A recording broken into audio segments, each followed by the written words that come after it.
I'm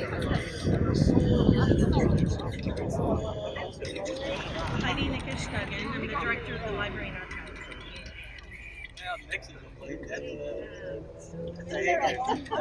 Oh yeah, I beg it. So I didn't know my great-great-grandfather, obviously, but I've known of him my whole life, and I'm just really proud really proud of him and what he's contributed. Have your attention. I'd like to have Casey Pfeiffer, who is the director of the Historical Marker Program in Indianapolis, come forward. He is the owner of it. I won't go that far. And I'd like to have the president of the Indiana Dental Association, Dan Freed, come forward.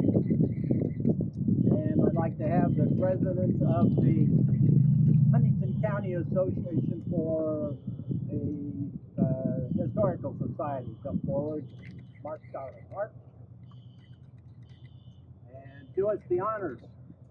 And first of all, I'd like to have the mayor come forward, and the mayor give us a welcome from the city. Thank you, Dr. Reagan, and on behalf of the citizens of Huntington, thank you for your tireless work and effort of recognizing one of Huntington's own, Dr. Otto King. And we appreciate you bringing his contributions to your world of dentistry and to the betterment of humanity with his efforts. And it's nice to be able to be here in this spot where his last office was maintained in downtown Huntington. I do want to just say appreciation to each and everybody that's here today. I know many of you have come from some distance, and you represent some of the top people in the world of dentistry, and we thank you for honoring our community in being here today. I also want to recognize the work of the Huntington County Historical Society, specifically Mark Stouter and Michael Howell, and their efforts to help make this recognition happen. Also, city services crews, Bob Cayley, our superintendent, and one of our technicians that know how to about fix anything. This little tribute did not go in the ground easy, but I am assured it will stay there for a very long time. So to Ralph Asher and Bob Cayley, we thank them, and also our friends at Huntington Sheet Metal, who in kind of a tight time span figured out a way to weld an aluminum plate to the bottom of an aluminum post and make it work, and help us to be able to do this today. Again, thank you for being here. Thank you for coming to Huntington. We love this little place of paradise that we call home, and we're glad that you're here to celebrate the commemoration and the honoring of Dr. Otto King. Thank you. Thank you, believe me, we could not do this without all the help that we've received from the city. The city has just been outstanding in helping us get all this accomplished. Believe it or not, there's a 3-foot by 6-foot piece of land that I'm standing on that now belongs to Casey. And to try to get all that transferred, believe me, the city was just outstanding in their administration and helping us get all those little details taken care of. So now, without further ado, if you do the unveiling. Oh, yeah. Ready? Yay!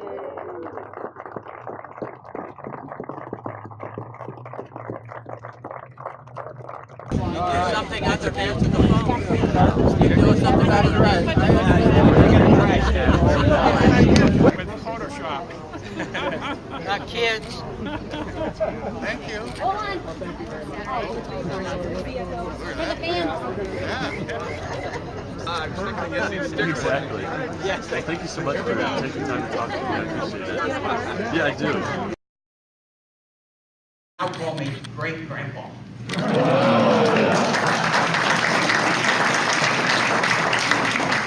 And Mama is a graduate of IU School of Dentistry this past year, and Papa was a graduate of IU School of Dentistry last year.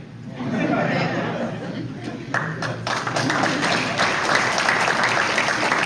you very much. Well, nothing makes an event official like a proclamation with a series of sentences that start with whereas. So here we go. This is a proclamation from the city of Huntington, Indiana, declaring today, June 20th, 2018, Dr. Otto Ulysses King Day. Whereas Dr. King was born and reared in Huntington County, and whereas Dr. King practiced dentistry in Huntington from 1897 until 1917, and whereas Dr. King distinguished himself nationally and internationally as the first executive director and editor of the American Dental Association, and whereas Dr. King further distinguished himself by creating the Journal of the American Dental Association, and whereas Dr. King co-founded the American College of Dentists in 1920, today the oldest major honorary organization for dentists who exemplify excellence through outstanding leadership and exceptional contributions to dentistry and society.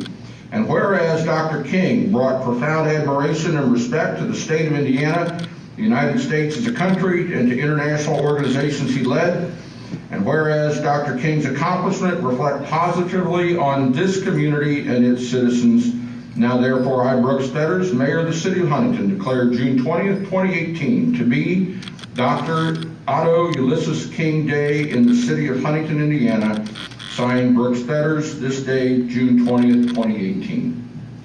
Indiana University School of Dentistry, and we're very, very pleased to have you be here, and we're honored to have you be here.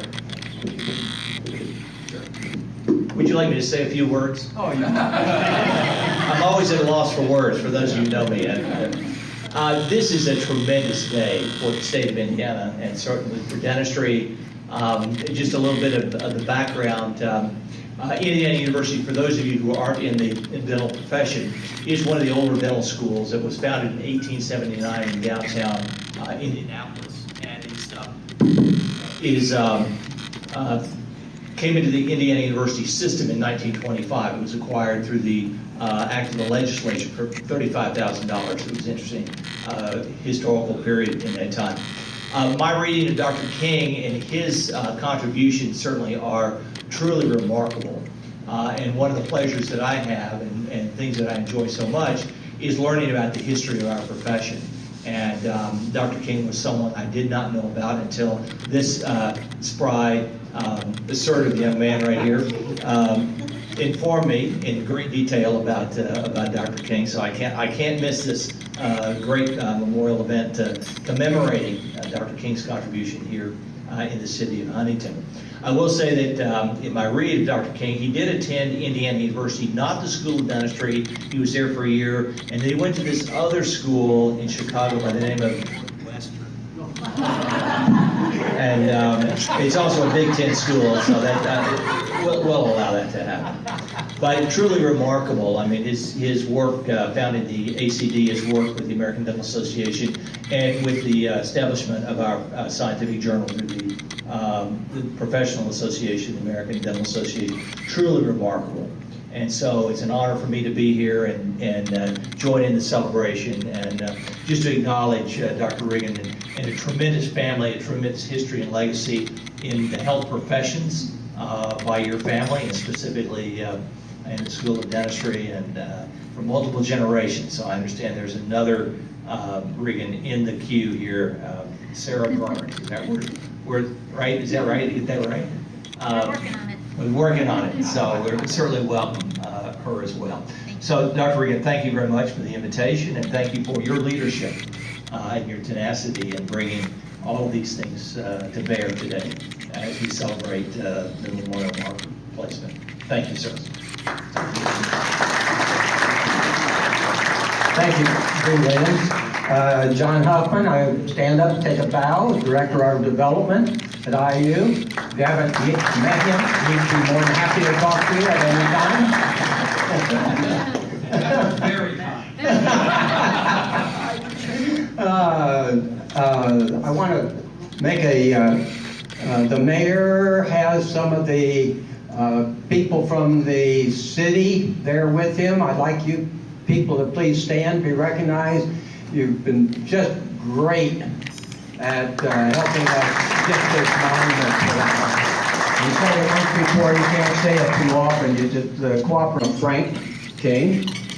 And Frank King grows to maturity and then meets Xantha Mariah Stowers. They get married and they have 2 boys. They have a son, Otto Ulysses, and they have a son, Emmer.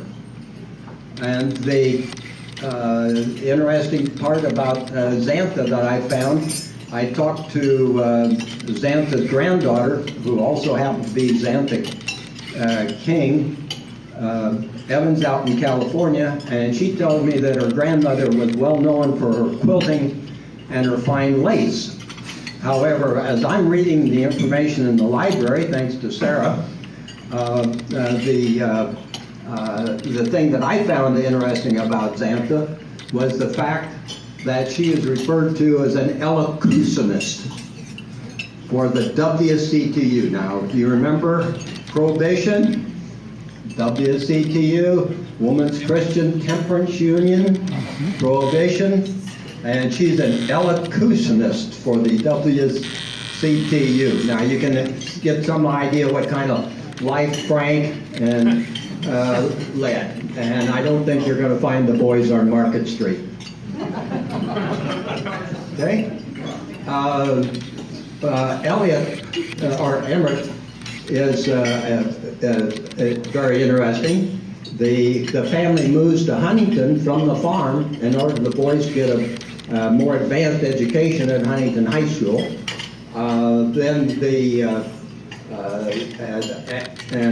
Emmert ends up graduating at the same time that O.U. King graduates from high school, although he was 2 years younger. And he's valedictorian. Otto was noted as being the best orator in the class. So you were already beginning to see that background start to come forth in Otto. Emmert is an interesting person because he, to me, as I'm researching this, and I'm finding out that Emmert goes to IU. Emmert plays football at IU for 4 years. He gets an I-man, comes back to Huntington. He goes to Warren, Indiana. He's the principal of the high school in Warren. He teaches math and Latin. How many of you want to teach math and Latin? Flying in the dust. Ego amote, and that didn't do me much good in the sorority either. Okay. Then Emmert, after that, Emmert goes to Harvard and to get a law degree, and he plays center on the football team at Harvard for 3 years after playing 4 years at IU. What would the NCAA say about that? After that, he goes to Maine. He coaches football at Maine for a year, comes back to Huntington, has a law practice in Huntington. I understand it's very successful. And from that point, he goes to Greencastle and to a football game. He's 56 years old, as I recall, 56, I believe. Has a heart attack and dies.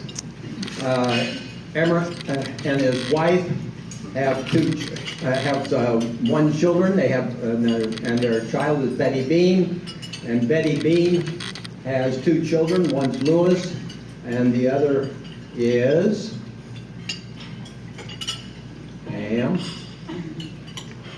Pamela Sue Durkin, Pamela Sue Durkin. Okay, right there. And we have her with us today, and her husband, Patrick, and their son, Jeff. Right there. Okay. Now, we go back to Otto. Now goes to college at IU for a year. then goes to Chicago and for college for a year. Then he goes to this Northwestern and graduates from dental school, and he's president of a class of 188 dentists. So you're starting to see, again, the recognition of this man and the talents of this man come forth already at this young age. He comes back to Huntington in 1897. He gets married to Mamie Beaver, who is referred to as a young socialite. They have 2 children, Helen King, and they have a son, Walter.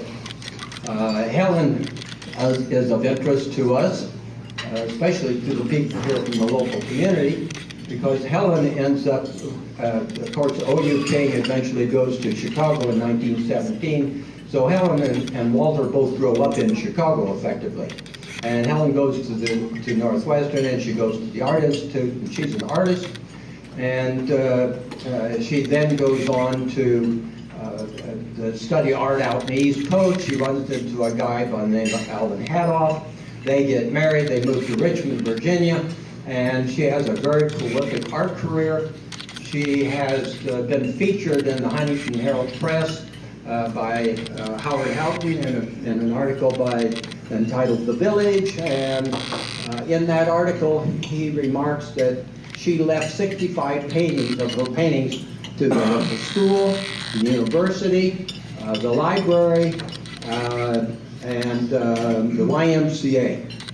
And I have searched out the library here has 2 of her paintings. The library has 13 of her paintings, and for the local people here, if you go to the Indiana room and go through the stacks and go over the wall, you'll see her paintings, and she signed her paintings Helen King and not Helen Hadoff. So, and her father, Otto King, after he retired, was sending her photographs of events and people here in the county. And so a lot of the scenes that she painted were from here in Huntington County. So that's of local interest to her. She had no children, so the line stopped there with her. Now Walter was interesting, which is O.U. King's son. And Walter was an orthopedic surgeon, and he trained in Chicago, and he went to Peoria, Illinois, and practiced. He had found himself at 40 years of age at age 6, according to Xantha, his daughter, at age 6, which would be 12 noon, landing on Normandy at 40 years of age. Yeah, ooh. And he stayed in the service for quite some time throughout the war, sort of a tremendous amount of military service as a surgeon in the military during World War II. Comes back home and has a heart attack and dies at 63, or 53, very young man again. He has 2 children. He has a daughter, Martha King Barnes,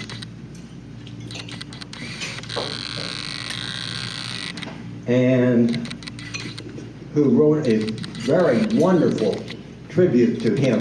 And she was doing research, and Jack, where's Jack going? Jack going? Yeah, there you are, Jack. She picked up the information that we have from the Indiana State Dental Journal, or the Indiana Dental Journal, about Otto King and the article from that. So of interest there. So we started communicating, and she's in Australia. So we've been, you'll wonder why she's not here. Okay, but we do have, so Martha King Barnes, which we also have Xantha King Evans, was another daughter of Walter's, and she lives in California.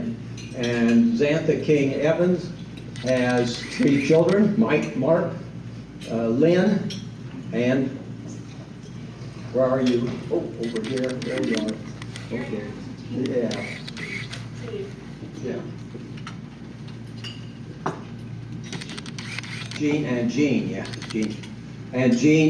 and her husband Glenn, and Glenn's back there taking pictures, and they are with us today, and they are from Houston, Texas. And she's a great-granddaughter of Dr. King's. So very pleased to have that family here with us today. Do you have a few words you'd like to say? You came all this way. Thank you, everybody. I'm Jean, and I did not inherit my great-grandfather's oratory skills. So my aunt told me to say that as my kickoff line. So she put together, as Dr. Regan mentioned, well, first I want to thank Dr. Regan for getting this all going, starting in, I think you said 1979 is when you first learned of my great-grandfather, and started the wheels started turning then, but, anyway, jump forward. Anyway, and also thank you to everybody who's come out here today. I just want to say that we all have heard some of the accomplishments of my great-grandfather, but I want to just read you a few things from my aunt's tribute so that you know who he was as a man and some of the beliefs that he had. And I promise it won't take long.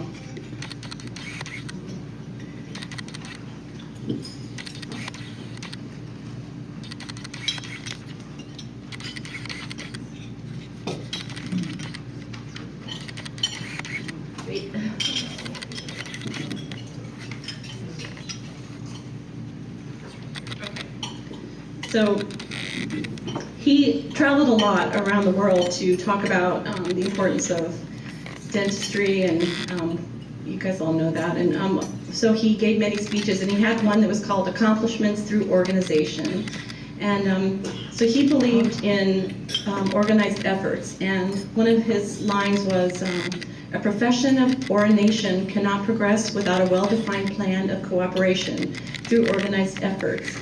No man can stand alone in life or work alone in a business or profession and at the same time obtain for himself the same rewards and money, influence, or happiness as when he works with and by and through the organization and the social body of which he is a part. Bees don't ignore this law. Man fails when he does. You should not overlook the fact that individuality amounts to mighty little. Your success in life, no matter how great or how small it may be, is due first to what you have done for yourself and second to what you have done for others. And then I'll just end with, he was asked to speak as General Secretary at the 21st Annual Session of the ADA. Dr. King was called on for a speech on his re-election to office. And he closed with these words: I do not receive this great honor in the sort of spirit that it is just coming to me, but I like to believe it comes to me as a divine call, and I expect to do all I can, not only to raise the standard of dentistry, but to help my Maker to make each one the ideal men we ought to be. So that was my great-grandfather. Thank you. Thank you, Jean. Now, to follow up on that, now that we have the family introduced here, there is I want to go into some of Dr. King's history and things that you are not aware about. And one of them is the influence that he had on his Methodist faith and vice versa.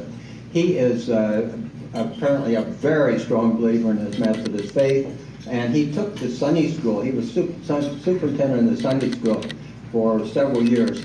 And he expanded the Sunday school to over 1,000 people. It was the largest Sunday school in the state of Indiana. He had other superintendents of Sunday schools coming to Huntington to find out how in the world he did this. So he was a real organizer of people.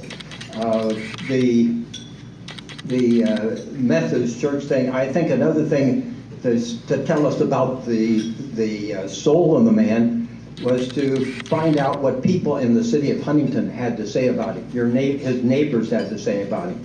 And on one occasion in 2009, a number of Republicans were, this I'm reading from Martha King Barnes's manuscript, again, but indeed. A number of Republicans were together Monday evening in one of the clubs of the city. The conversation turned to the coming city election. A man well known in politics, enjoying the confidence of the community to a large degree, suggested that Dr. O.U. King ought to be the mayor. He pointed out rather eloquently that the doctor is a man possessed of the confidence of the community in all senses, a man who has the genuine respect of those who do not agree with him and the admiration of those who agree with him. It was pointed out his successful display in the great Methodist Sunday School, of which he has been superintendent for 11 years, and amply convinces that he knows how to handle men. Of his moral courage, there isn't a question, and he would have the nerve to do what he believed to be right, regardless of any influence to the contrary. There can be no question either of his personal integrity or habits. Dr. King has paid a great deal of attention to the problems of government and is a thinker as well as a student. The suggestion met instantaneous favor among those who talked it over. But Dr. King is now in Indianapolis attending the State Dental Society meeting. He is secretary of the association. And the News Democrat, which his grandfather was a staunch Whig and then a staunch Republican, and Dr. King was a Republican. But the News Democrat, which was obviously the Democratic paper in Huntington, operated by Orlando Winfield Whitelock and his father, wrote this about him. It is understood that friends of Dr. Otto King are taking advantage. This is the Democrat, the other side. It is understanding that friends of Dr. Otto King are taking advantage of his absence from the city to launch a quiet boom for his candidacy for the Republican mayoral of Huntington. There is no denying the fact that Dr. King is a clean Christian gentleman, and his work as superintendent of the Methodist Episcopal Sunday School shows that he has fine executive ability. And that's the other side talking about the man. So you can't get a nicer and warmer endorsement than the other side talking about it, and these are your hometown people. Now, he did not run for mayor. That was the end of that. I mentioned Xantha Evans. And she sent me this photograph of Dr. King as the international conference. I think this is the 7th International Conference in Philadelphia. And I'll pass this around and you people can look at this. And there's an inscription on the back of it. So that came from his granddaughter. Another thing that I would point out here, that not only was he respected in the community, his office, he had several offices. He originally practiced in '87. His father started a meat market in town when he moved into Huntington with the family, and his original office was over the top of the meat market. He moved a couple of times since then. His father closed the meat market shortly thereafter, and he moved a couple of times and ended up, of course, where we have the marker today, on 322 North Washington Street. But the literature shows that his office had carpeted stairs. His reception room was impeccably decorated and very elegant. He had the latest of dental equipment. There was another comment in the literature that he had a vulcanite machine, and on one occasion it exploded. And he happened to be in the other room, but it was such an explosion that the article reports that there was a crowd of people that gathered out in front of the office to see what in the world happened. So you guys watch your vulcanite machines. Yeah, keep them cool. Keep your vulcanite machines practiced. Another thing that we can look to for evaluating the background of this man is some of his writings. In 1907, he wrote this for the Northern Indiana Dental Association. And this article, one of his subjects that he used to speak on, not only children's dentistry and their possessors of deciduous teeth, the possessors of deciduous teeth, and he spoke at length of the possessors of deciduous teeth. Figure that out, you got that, a little different way around. But a very interesting discussion if you read that paper. But this is successful practice building. Jack, you want something for the journal? This has success does not consist in material things alone. The first ideal should be that of a noble character and a constant growth towards that aim. Too many times we get the wrong idea of what success really is. For a dentist to be a success means nothing more or less than doing just the very best he knows how in living as well as in doing as well as he possibly can.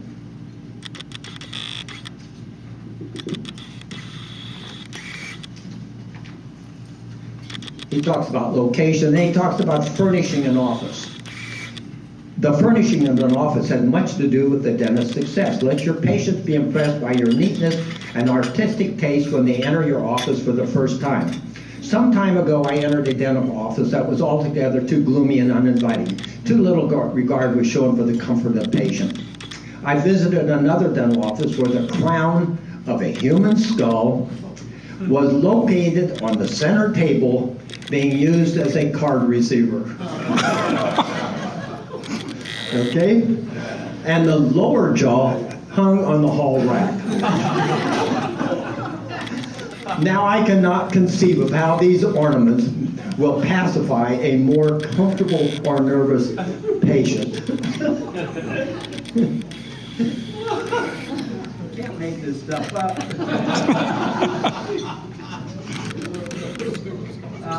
Outfit, which really means equipment. No dentist can expect the largest measure of success if he is handicapped with poor instruments and appliances. But in the purchasing of new things, he must be able to discriminate between the fads and the serviceable appliances. There are thousands and thousands of dollars worth of fads and appliances stored in dental laboratories over this country. Gildy.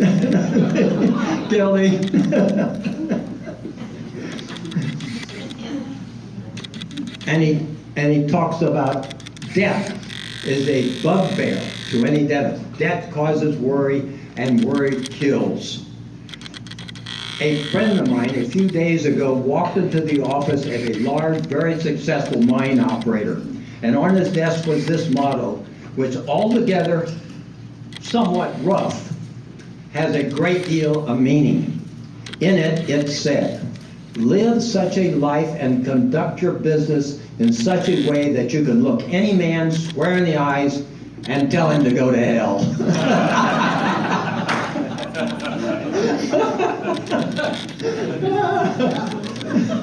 Like I said, you can't make this stuff up, Jack. This is there's stuff for the journal here.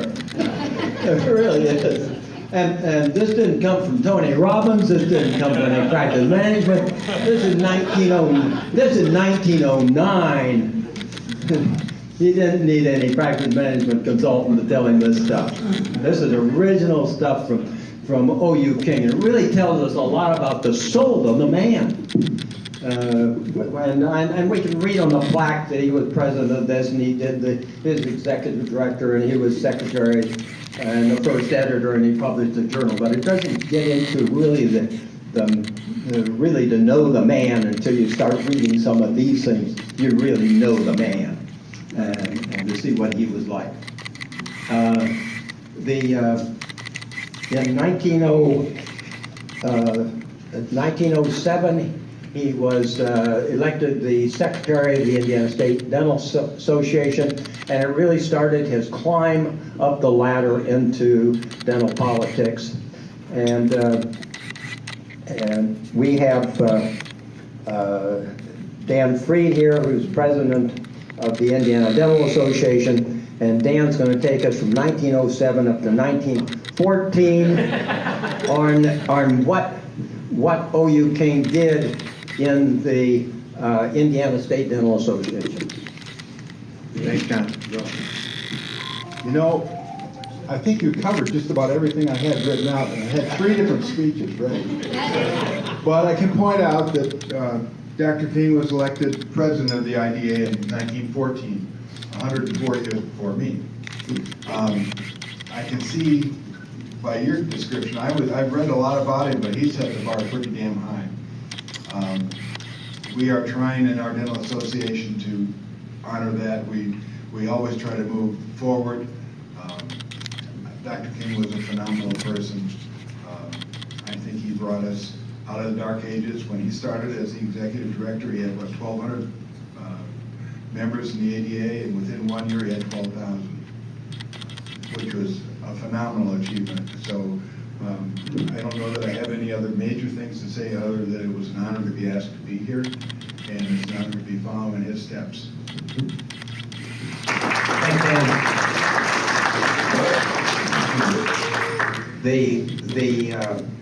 In 1913, he was also elected editor of the Indiana State Dental Association. As we know from the plaque and what you have here, he was elected the editor of the National Dental Association at that time also, and editor of the National Dental Association. And he published Volume 1, Number 1, the Quarterly Bulletin, the Indiana State Dental Association, was published in September of 1913. He took office that summer. And here it is, and I'll pass that around. You can pass that around the room. Yeah. And also that year, he published, as we know, the official bulletin of the National Dental Association, which is the first bulletin to come out, and it was the start of the Journal of the American Dental Association. A couple of interesting points about that. There, at that meeting in Kansas City where he was elected the editor and the first general secretary, the committees voted that there should be no effort put forth to produce a journal of the American Dental Association at this particular time because of lack of money. And there was a great need for a journal, but they had no money to fund such an organ.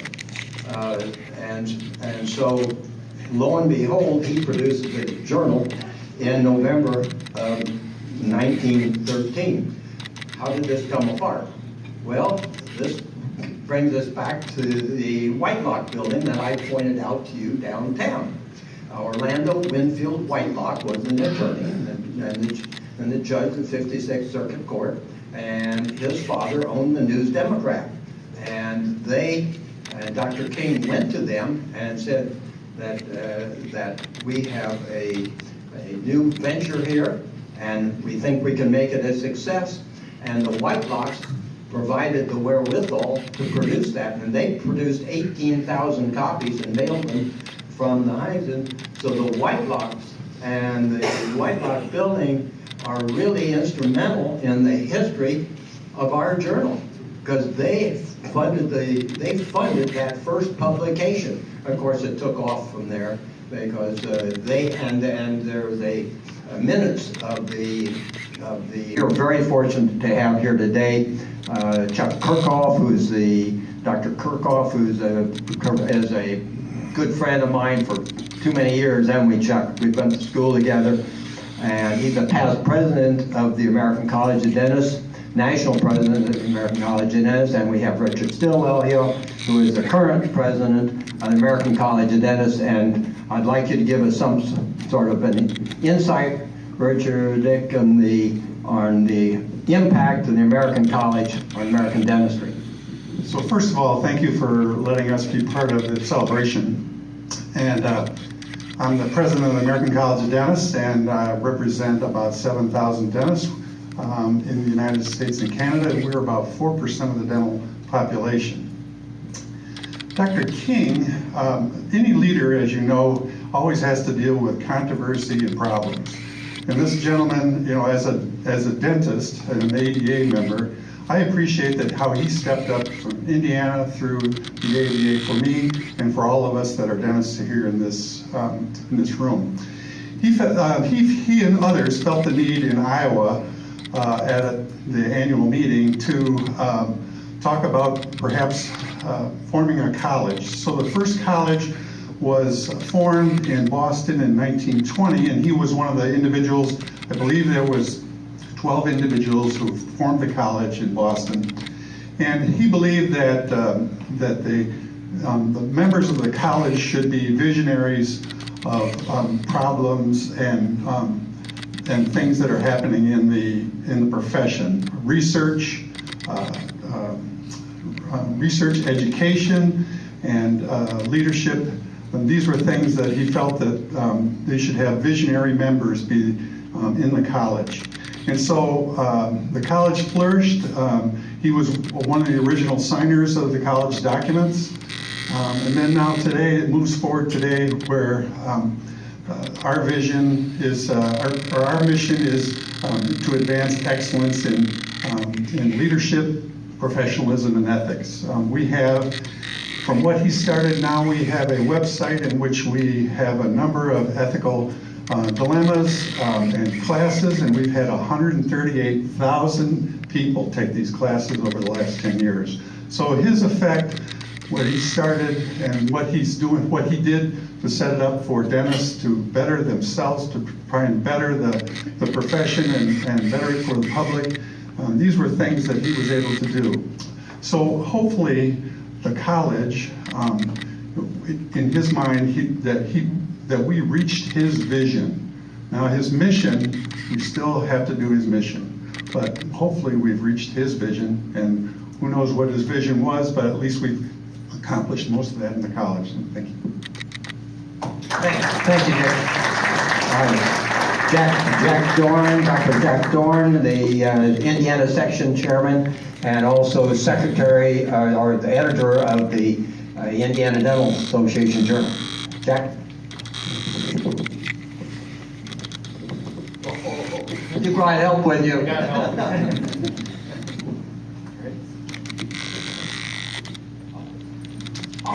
Our vision, the American College of Dentists, strive to advance excellence, ethics, professionalism, and leadership in dentistry.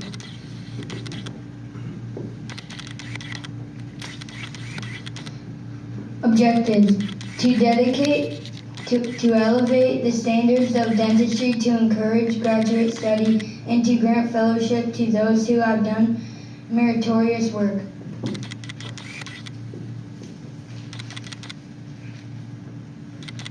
Organizers. The concept of an organization without political ties that could shape the future of dentistry was first envisioned by 4 leaders of the dental profession.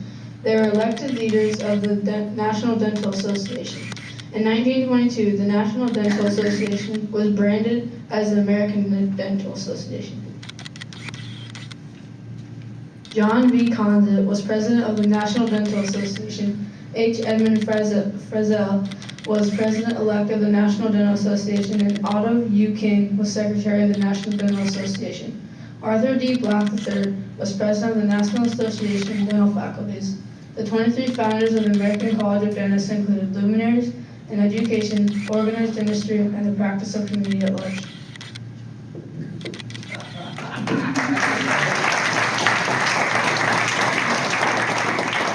So thank you very much, Dr. Regan, for asking me to say a few words. I'm section chair of the American College of Dentists Indiana section, and I'm actually on a repeat tour, so I'm in remediation. I didn't get it right the first time, so I'm going to try it again this year, I guess. But it is an honor and a thrill to be here.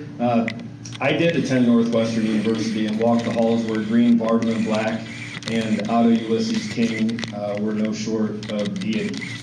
Unfortunately, closing in 2001, a lot of that archive, I don't know if the ADA got any of it, I hope we got a bunch of it, but it was great, and it was great to be there.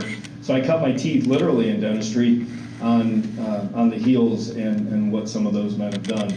And I had some words written about our state section, and we have a good one, 201 members. We're a model section in Atlanta. We have great leaders like Chuck, and Dick Jones is our regent.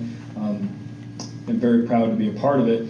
But in hearing Dr. King's life, when I got out of dental school at Northwestern, I took a 4-year stint with a prosthodontist, a left-handed prosthodontist, a left-handed bow tie wearing prosthodontist who taught prosthodontics at Northwestern, Pat Garvin. God bless his soul. He died a few years back. But he told me early on, there has to be absolute congruency in your home life, your spiritual life, and your professional life. And if those aren't congruent, it's impossible to do good. And what I heard today in a lot of the words that John's spoken of is how much Dr. King believed that. So I was coming in talking to the boys a lot, and I asked them to read a little bit. And we're Catholic too, but our priest only goes 45 minutes. So they read at Mass, and so I asked them to say a few things. But I was looking at the vision statement I took from the website, which is very good. And my wife is at a golf outing plugging parks fundraising, and our oldest son, Tate, is over at Manchester College at football camp for the high school. So we're a split squad today. But if I think of our vision being Jack and Janet Drone, being the family of Jack and Janet Drone strives to advance excellence, ethics, professionalism, and leadership in life. I think that this mission, this objective vision statement, really fits what we hope to do with those three guys and the other one over in North Manchester. So, and really most importantly, John, I've gained a good friend in you, since 13 when we put that article together, and in the time since, Dr. King inadvertently let our paths cross in life. So I thank you for your hard work, and I thank you for the opportunity, and congratulations, job well done.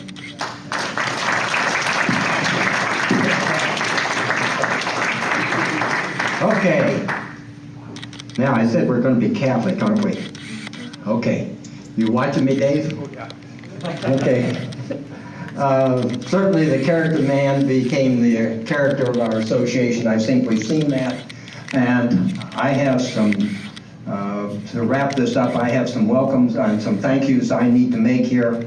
And I want to start out with the financial support that we received from the Indiana Dental Association. Without that financial support, this would not have happened. The American Dental Association has been helpful. The American College of Dentists has been helpful as a major contributor. And the Isaac Knapp District Dental Society members, stand.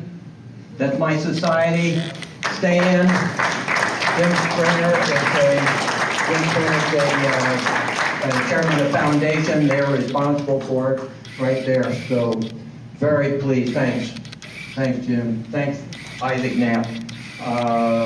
And my local colleagues, Jeff Bateswell. Jeff took over my office, Dan. People see he took over my office. Angie Becker, still, did Angie stick around? She went back to the office. She's president of the Isaac Knapp Dental Society this year, so it's from Huntington. John Bueller, Abby and Zach Colclaster, Matt Eckert, Matt and Ryan here, Jennifer and Joe, there's Joe, good old Joe. We go back for a while. Richard Spencer, Nathan and Ryan Patterson, and Jim Truitt. Those are all people that contributed financially and helped support this luncheon that we have today. So we certainly want to recognize those people for that financial support. This doesn't happen just without that. It takes that. And thank you. Now, this next person, I'm going to have fun doing, that I'm going to introduce. And you heard from her downtown. She's founded downtown. So I'm going to wait for now, but she's already done that. But I want to introduce her this way because I received, when I originally started sending a message and found out that you had to go through an Indiana Historical Bureau, and then you have to go through a marker program. And so I finally write a letter to the marker program and say, send me the information. And I get an email back from Casey Pfeiffer. Casey at the bank, Casey at the bank. So I right away send a letter back, dear Mr. Casey. And I get a couple weeks later an email back saying, Mr. Casey is on maternity leave. Well, having 8 children, having 8 children and being pretty quick-witted about such things, I quickly changed my salutation to Mrs. Elizabeth. Mrs. Casey Elizabeth Pfeiffer. So, Mrs. Casey Elizabeth Pfeiffer. And I cannot tell you how thorough those people are on every word that goes on to that thing down there. They absolutely run you through a ringer. I thought you can have 12 things that you can submit, and I submit those, and you have to have documentation between all of that. You have to document every bit of it. And then on top of that, I thought we had things pretty well covered, and somebody over there said, we want to see the diploma. And I called Northwestern, and would you believe the registrar in 1897 isn't there anymore? And so Northwestern was doing some head scratching, but it took them a few days, for a couple of weeks maybe, to finally come up with the certification that yes, Dr. King did graduate. He was a graduate of Northwestern University. True. And so I get to introduce Mrs. Casey Pfeiffer.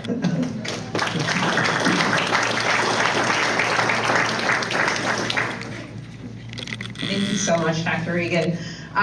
It's true. We require a lot of documentation. I was saying a little bit at the marker site. It's a lot easier to change things on a blog post or Facebook post, and not so easy to chisel off letters on a cast aluminum sign. So we try to make sure all the information that we put on markers is accurate, and we're so appreciative of Dr. Regan, Andrea, everyone over at the ADA who submitted such fantastic material. Like I said, it was a packet of information we received, and it continued to come in, and I think still we've only probably just begun to scratch the surface with how much Dr. King did and how much is still out there.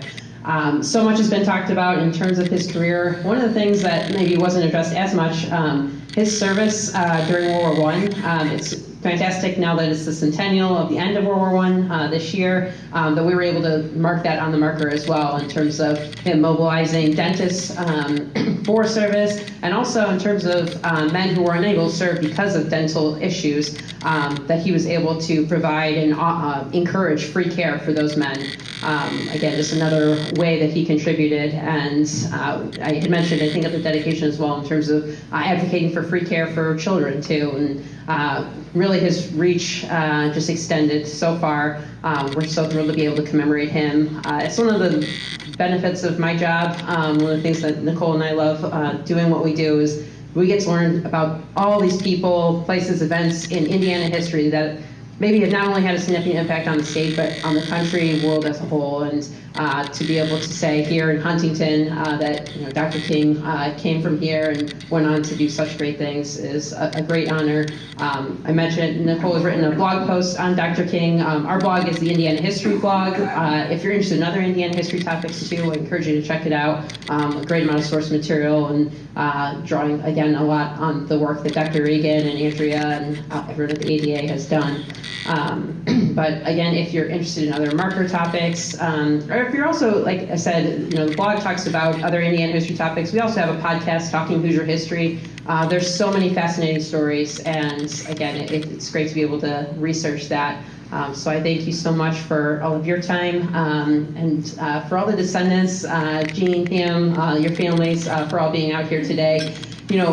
As we do the marker program, we always hope that it becomes more than just a sign in the ground, that it really is an educational tool, that it inspires people to look at these men and women that we commemorate and see all that they've accomplished, and maybe make people realize how much they can do as well. And to have a program like this that follows the marker dedication is just fantastic. It's great to see so many people interested. And again, we look forward to all that is yet to come to learn about Dr. King and about Huntington history. So thank you so much.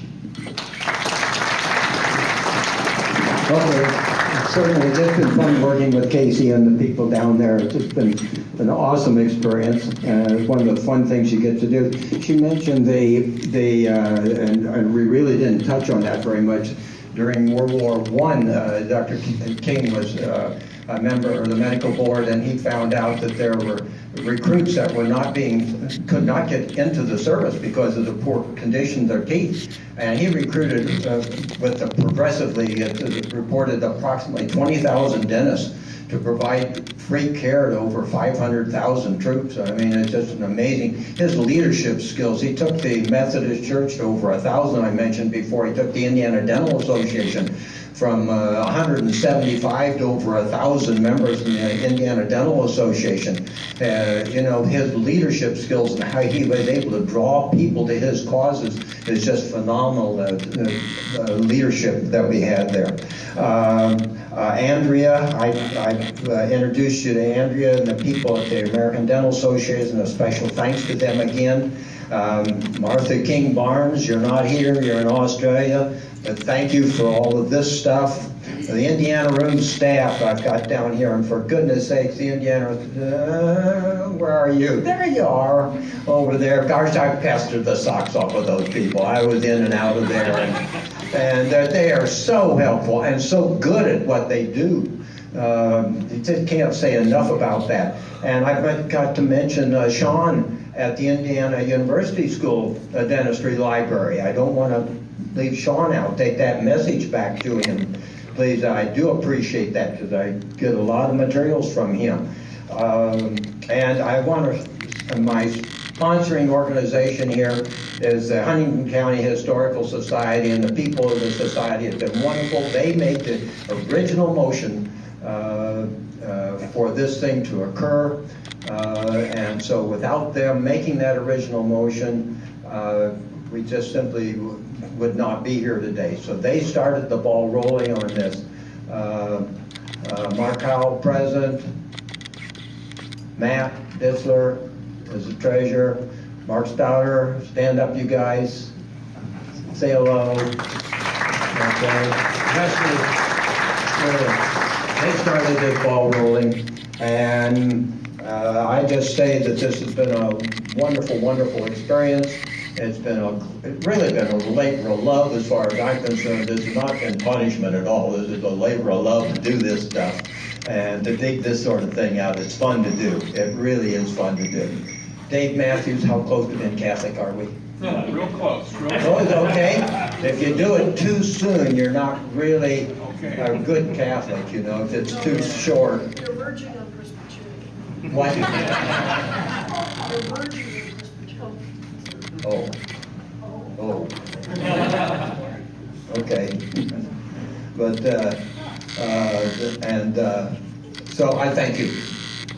Thank you. We're adjourned.